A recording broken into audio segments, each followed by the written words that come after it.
वक्फ संशोधन बिल 2024 लोकसभा में ये पेश हुआ। 8 अगस्त को इसको पेश किया गया, लेकिन किसी कारणवश, जैसा कि हम सब जानते हैं कि विरोध इसको लेकर काफी ज्यादा बरपा, विपक्ष इसके समर्थन में नहीं थी, जिसके बाद इसे जेपीसी को भेज दिया गया है।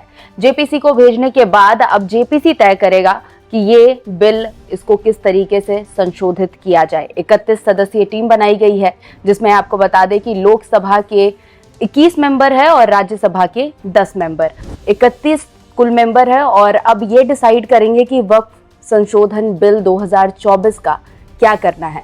लेकिन यहाँ पर आज हम बात करेंगे कि इसका क्या हो सकता है, भविष्यवाणी इसकी क्या है। और इस पर खास चर्चा के लिए हमारे साथ आज एक बार फिर से मौजूद है राकेश चतुर्वेदी जी। आचार्य जी, बहुत बहुत स्वागत है एक बार फिर से आपका। नमस्कार खुशबू जी, नमस्कार दर्शकों, हर हर महादेव शिव शंभो।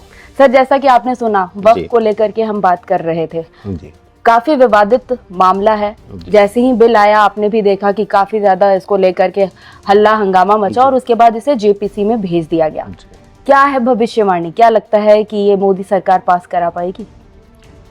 देखिए, वक्फ बोर्ड का जो मुद्दा है वह सीधा सीधा ना चाहते हुए भी धर्म को कहीं ना कहीं हिट कर रहा है जी।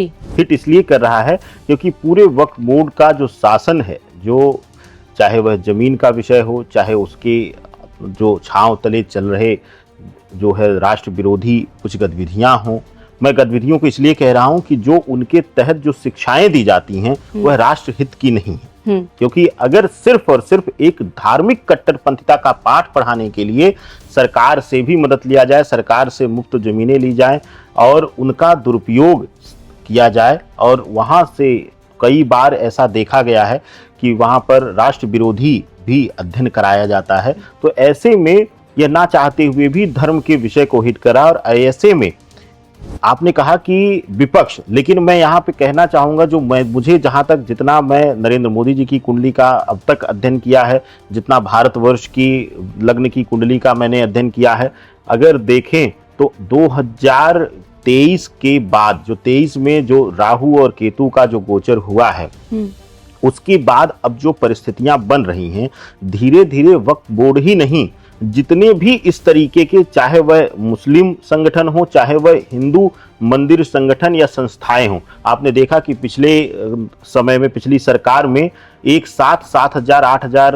संस्थाओं को एकदम से निरस्त कर दिया गया, चाहे वह एनजीओ थी और ट्रस्ट थे, उनको निरस्त कर दिया गया, जो सिर्फ और सिर्फ वेलफेयर के नाम पे, दिखावे के नाम पे, धार्मिक कार्यों के नाम पर के, सोशल कार्यों के नाम पर लूट रहे थे। तो ऐसी अवस्था में अब जो धीरे धीरे जो समय आ रहा है, जो 2025 में जो शनि का गोचर होगा, 2024 में जो मार्गी होंगे 15 नवंबर को शनि, अगर मार्गी शनि के बाद 15 नवंबर के बाद देखेंगी तो अब इसमें तेजी आ जाएगी। यानी कि इस प्रकार के जितने भी संगठन हैं, वक्फ बोर्ड हो या अन्य संस्थाएं चल रही हों, उन पर अब सरकार का वर्चस्व बढ़ेगा, सरकार का कंट्रोल, नियंत्रण बढ़ेगा कहीं ना कहीं, किसी न किसी प्रकार से।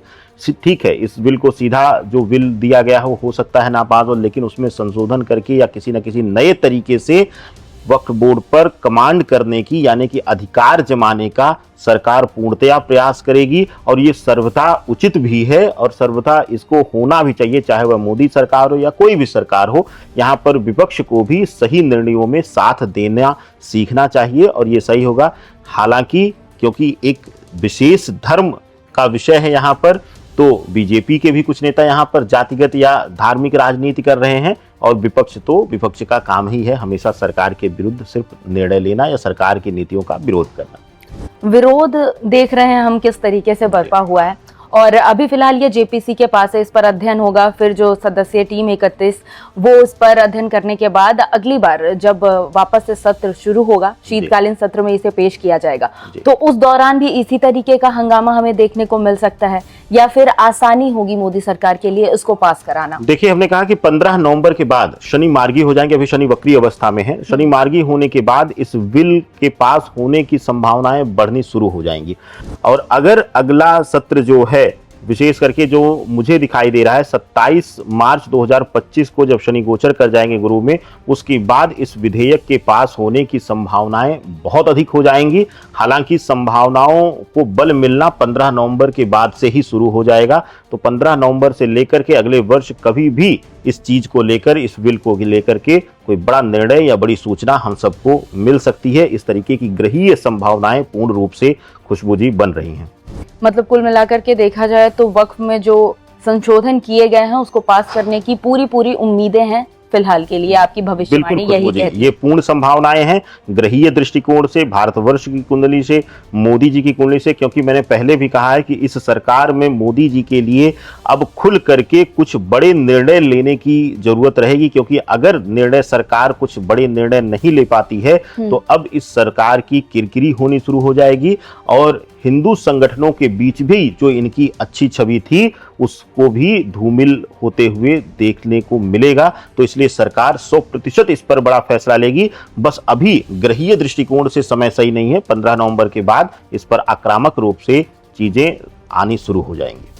सर, जैसा कि आप बोल रहे हैं कि 15 नवंबर के बाद बहुत ज्यादा पॉजिटिविटी देखने को मिलेगी और मोदी सरकार के लिए कहीं ना कहीं अच्छा होगा। वक्फ बिल मान लीजिए पास हो जाता है, उसके बाद राजनीति में एनडीए, बीजेपी और खासकर मोदी जी के लिए कितना ज्यादा ये प्रभावपूर्ण रहने वाला है? देखिए, वक्फ बोर्ड का अगर यह बिल पास होता है तो कहीं ना कहीं विरोध तो होगा, एक विशेषतः समुदाय में विरोध होगा। लेकिन अगर यह बिल पास हो जाएगा तो कहीं ना कहीं मोदी के लिए जो 2024 इलेक्शन में जो खूब दावा करने के बावजूद भी उनकी छवि धूमिल हुई है, उनके प्रभाव में कमी आई है, उस प्रभाव में वृद्धि 100% देखने को मिलेगी। खास करके सनातनियों के बीच उनका प्रभाव, उनका वर्चस्व और फिर से एक बार बढ़ जाएगा। और संगठन में भी, हालांकि वह पावरफुल हैं, लेकिन उनका संगठन में भी प्रभाव एक बार फिर से बढ़ता हुआ हम लोग देखेंगे पुनः। बिल्कुल, बहुत बहुत शुक्रिया आचार्य जी। तो आचार्य जी हमारे साथ जुड़े हुए थे और आज हम एक खास टॉपिक पर बात कर रहे थे, वो था वक्फ संशोधन बिल 2024। जैसा कि भविष्यवाणी आचार्य जी की कहती है, ये कहता है कि आगे चलकर इसमें पॉजिटिविटी देखने को मिलेगी और लोकसभा, राज्यसभा में ये पास हो जाएगा और ये बिल बनकर सभी के सामने आ जाएगा। देखना अहम होगा कि क्या कुछ इसमें और कुछ बदलाव किए जाते हैं और किस तरीके से मोदी सरकार, एनडीए और बीजेपी के साथ साथ तमाम घटक दल इसे पास कराती है। फिलहाल इस खास वीडियो में बस इतना ही। हमें दीजिए इजाजत। नमस्कार।